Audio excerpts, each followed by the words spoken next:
नमस्कार मंडळी. विविध टास्क, अनलिमिटेड ड्रामा, भावभावनांचा खेळ, प्रेमाची लहर आणि चर्चेचा कहर म्हणजे big boss Marathi. Hindi big बॉसच्या गवगवीत यशानंतर कलर्स मराठी वाहिनीवर 2018 साली बिग बॉस मराठीचं पहिलं पर्व दाखल झालं आणि अल्पावधीतच बिग बॉस मराठीने प्रेक्षकांची मनं जिंकली. गेली 5 पर्व नवीन स्पर्धक, वैविध्यपूर्ण स्वभाव आणि तुफान राडा अनुभवलेल्या बिग बॉस मराठीच्या घराने सोशल मीडियावरील नेटकऱ्यांच्या गर्दीतही आपलं स्थान भक्कम केलं. सध्या बिग बॉस हिंदीच्या 19व्या पर्वाची चर्चा सुरू असताना आणि मराठमोळा स्टँडअप कॉमेडियन प्रणित मोरे लक्ष वेधून घेत असताना बिग बॉस मराठीच्या 6व्या पर्वाचे वेध लागले आहेत. कलर्स मराठी वाहिनीच्या प्रोमोमुळे उत्सुकता शिगेला पोहोचली असून नेमके कोणकोणते स्पर्धक सहभागी होणार याकडे प्रेक्षकांचे लक्ष लागलं आहे. मात्र बिग बॉस मराठीच्या 5व्या पर्वाच्या महांतिम फेरीत पोहोचलेले स्पर्धक सध्या काय करत आहेत आणि एकंदरीत त्यांच्या आयुष्याला नेमकं कसं वळण मिळालं हे जाणून घेण्यासाठी लोकमत फिल्मीचा हा व्हिडिओ शेवटपर्यंत नक्की पहा. बिग बॉस मराठीच्या 5व्या पर्वात अनेक कलाकार आणि सोशल मीडिया इन्फ्लुएन्सर सहभागी झाले होते. सर्व स्पर्धकांचा कल्ला आणि अभिनेता रितेश देशमुखच्या सूत्रसंचालनाने बिग बॉस मराठीच्या 5व्या पर्वाला प्रसिद्धीच्या शिखरावर नेऊन ठेवलं. रितेशचा स्वॅग, विनोदाचा अचूक टायमिंग आणि सडेतोड भाऊच्या धक्क्यामुळे 5व्या पर्वाला एक वेगळी ओळख मिळाली. बिग बॉस मराठीच्या घरातील टास्क, राडे व स्पर्धकांच्या दिवसागणिक बदलणाऱ्या नात्यांबाबतही महाराष्ट्रातील प्रत्येक घरात आणि देशाच्या कानाकोपऱ्यात चर्चा रंगत गेली. तसेच कोण चूक आणि कोण बरोबर याचा लेखाजोखाही प्रेक्षकांनी ठेवला आणि सूरज चव्हाण, अभिजित सावंत, निक्की तांबोळी, धनंजय पवार, अंकिता वालावलकर व जान्हवी किल्लेकर या आपल्या आवडत्या स्पर्धकांना महाअंतिम फेरीत पोहोचवलं. खेळाडू वृत्ती, मितभाषी, कोणाशी पंगा न घेणारा व मातीशी जोडलेला झापूक स्पर्धक सूरज चव्हाण शेवटपर्यंत चर्चेत राहिला आणि अखेर सूरजनेच बिग बॉस मराठीच्या 5व्या पर्वाचं विजेतेपद पटकावलं. तर इंडियन आयडॉलच्या पहिल्या पर्वाचा विजेता व सुप्रसिद्ध गायक असलेल्या अभिजित सावंतला उपविजेतेपदावर समाधान मानावं लागलं.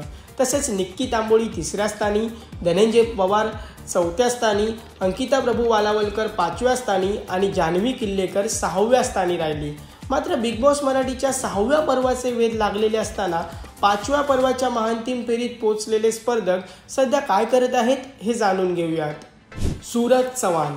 पुणे जिल्ह्यामधील बारामती तालुक्यातील मोढवे गावात जन्मलेल्या सूरज चव्हाणने बिग बॉस मराठीच्या 5व्या पर्वाच्या विजेतेपदाला गवसणी घातली आणि त्याच्या आयुष्याला खऱ्या अर्थानं वळण मिळालं. केदार शिंदे दिग्दर्शित झापूक चित्रपटाच्या माध्यमातून सूरज चव्हाण मोठ्या पडद्यावर झळकला आणि महाराष्ट्राच्या कानाकोपऱ्यात जाऊन पोहोचला. या चित्रपटाला तिकीट खिडकीवर अपेक्षित आर्थिक यश साधता आलं नाही. मात्र सूरज चव्हाणच्या अभिनयाचे आणि त्याने झापूक चित्रपटासाठी घेतलेल्या मेहनतीचे चाहत्यांकडून प्रचंड कौतुक करण्यात आलं. महाराष्ट्राचे उपमुख्यमंत्री अजित पवार यांनी सूरज चव्हाणला प्रशस्त घर बांधून दिलं आणि त्याचं आलिशान घराचं स्वप्नही पूर्ण केलं. सध्या सूरज चव्हाणच्या लग्नाची लगबग सुरू आहे. विशेष बाब म्हणजे सूरज चव्हाणचे अरेंज मॅरेज नसून तो चुलत मामाच्या मुलीशी लव्ह मॅरेज करणार आहे. सूरजच्या होणाऱ्या बायकोचे नाव संजना गोफणे असून दोघेही शनिवार 29 नोव्हेंबर 2025 रोजी लग्नबंधनात अडकणार आहेत. एकंदरीत बिग बॉस मराठीच्या 5व्या पर्वाचे विजेतेपद पटकावल्यानंतर सूरजची काही प्रमाणात आर्थिक परिस्थिती बदलली असून तो कुटुंबियांसोबत सुखी जीवन जगत आहे. तसेच विविध कार्यक्रमांमध्ये सूरज चव्हाण हजेरी लावताना दिसतो. अभिजित सावंत. इंडियन आयडॉलच्या पहिल्या पर्वाच्या माध्यमातून देशाच्या कानाकोपऱ्यात पोहोचलेल्या अभिजित सावंत याने बिग बॉस मराठीच्या 5व्या पर्वातही आपले कौशल्य सिद्ध केले आणि थेट उपविजेतेपदाला गवसणी घातली. अनेकांचा आवडता गायक सोशल मीडियावर चर्चेत आला आणि त्याने चाहत्यांची मनं जिंकली. त्यानंतर अभिजित संगीत क्षेत्रात सक्रिय झालेला पाहायला मिळाला. त्याने श्रीदत्त आरती, तुझी माझी यारी यारा, चालू तुरू तुरू, लाडकी बहीण आदी विविध गाणी संगीत अल्बमसाठी गायली. तसेच विन दोघातील ही तुटे ना मालिकेचे शीर्षक गीतही अभिजितच्या स्वरांनी सजले. मध्यंतरी अभिजित सावंत सेलिब्रिटी मास्टर शेफमध्येही झळकला आणि आपल्या कुटुंबियांसोबत विविध पर्यटन स्थळी फिरताना पाहायला मिळाला. तसेच अभिजितने विविध पॉडकास्टमध्ये सहभागी होत आयुष्यातील विविध किस्से सांगत प्रेम कहाणीचाही उलगडा केला. सध्या अभिजित विविध संगीत अल्बमसाठी गाणी गाताना आणि निरनिराळ्या म्युझिकल कॉन्सर्ट, रियालिटी शो आणि चित्रपट पुरस्कार सोहळ्यांमध्ये हजेरी लावताना पाहायला मिळतो. निक्की तांबोळी.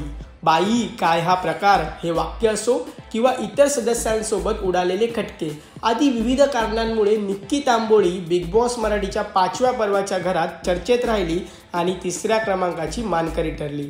त्यानंतर निक्की OTT माध्यमावरील प्लेग्राऊंड रियालिटी शोच्या 4थ्या पर्वातही झळकली। तिने अभिजित सावंतप्रमाणे सेलिब्रिटी मास्टर शेफमध्ये सहभागी होत आपले पाककौशल्य दाखवले। तसेच बदनाम या पंजाबी चित्रपटातील इंजेक्शन गाण्यावरही निक्की थिरकताना पाहायला मिळाली। दरम्यान बिग बॉस मराठीच्या घरात निक्की तांबोळीची अरबाज पटेलसोबत जवळीक वाढलेली पाहायला मिळाली होती।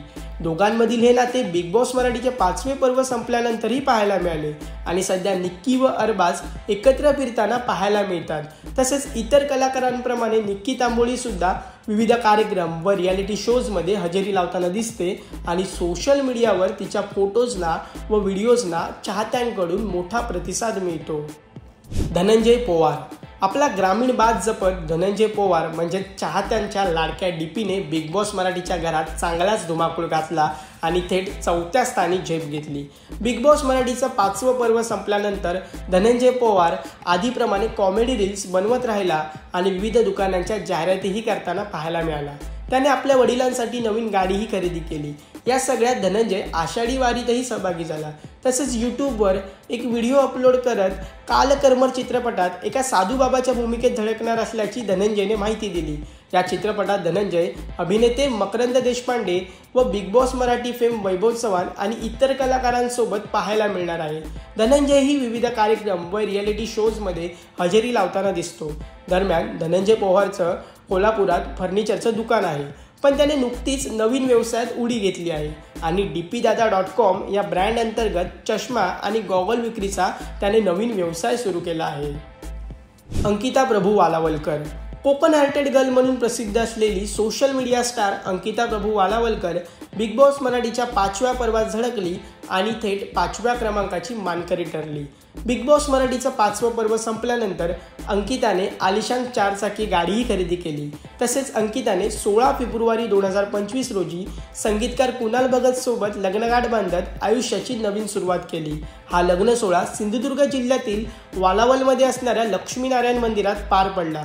दरम्यान मध्यंतरी अंकिता सूरज चव्हाणच्या गावीही गेली होती। त्यानंतर तिने स्वतःच्या घरी सूरजसाठी केळवणाचा बेत आखला आणि त्याला लग्नाच्या बस्त्याच्या खरेदीसाठी मदतही केली। सध्या अंकिता सोशल मीडियावर सक्रिय असून यूट्यूबवर व्हिडिओज अपलोड करत असते। कधी म्युझिक अल्बममध्ये झळकते तर कधी विविध कार्यक्रम व पुरस्कार सोहळ्यांमध्ये सूत्रसंचालन करण्यासह विशेष मुलाखती घेताना दिसते। तसेच अंकिता स्वतःच्या सिंधुद्योगची जबाबदारीही समर्थपणे सांभाळत असून सामाजिक कार्य करतानाही दिसते। जान्हवी किल्लेकर बिग बॉस मराठीच्या 5व्या पर्वात इतर स्पर्धकांप्रमाणे जान्हवी किल्लेकर हिनेही स्वतःची विशेष छाप पाडली।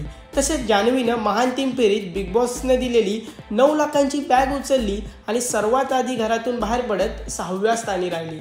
त्यानंतर जान्हवी स्टार प्रवाह वाहिनीवरील अबोली मालिकेत दीपशिखा भोसले पाटील या भूमिकेत झळकली आणि तिने कलर्स मराठी वाहिनीवरील आई तुळजाभवानी मालिकेत मोहिनीची भूमिका साकारली।